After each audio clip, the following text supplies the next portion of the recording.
Nakatagdang sampahan ng reklamo ngayong araw si Pagadian City Mayor Samuel Co dahil sa umunoy pagkakasangkot sa investment scam ng Aman Futures Group.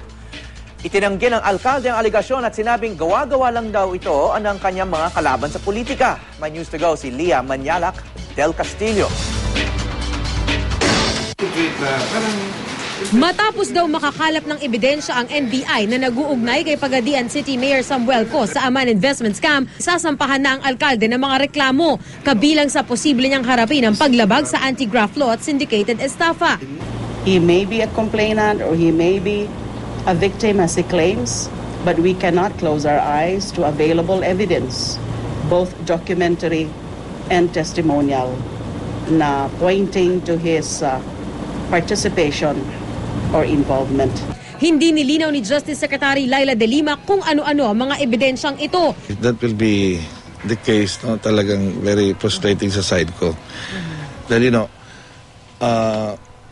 request ko lang sana sa DOJ that they also have to validate naman yung mga complainants. All of these are purely politics. Ipinakita niya rin sa GMA News ang ilang papeles na pruwebaan niya ng kanyang pagkilos laban sa investment scam. Kabilang na ang kanyang sulat sa NBI na humihiling ng investigasyon, gayon din ang pagkansela niya sa business permit ng Aman Futures Group. Sa ngayon, hawak na ng NBI ang 5 sa 6 na miyembro ng Board of Directors ng Aman Futures Group na kusang sumuko sa mga otoridad.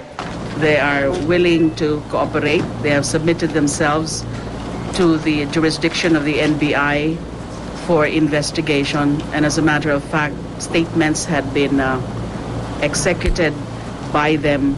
Si Fernando Luna na lang ang miyembro ng Aman Board of Directors na hindi pa nahahanap ng mga otoridad. Patuloy naman ang pagtugis sa may-ari ng Aman Futures Group na si Manuel Amalillo na nasa Kota Kinabalu, Malaysia pa raw nang makausap sa telepono kahapon ng isa sa mga sumukong opisyal ng Aman.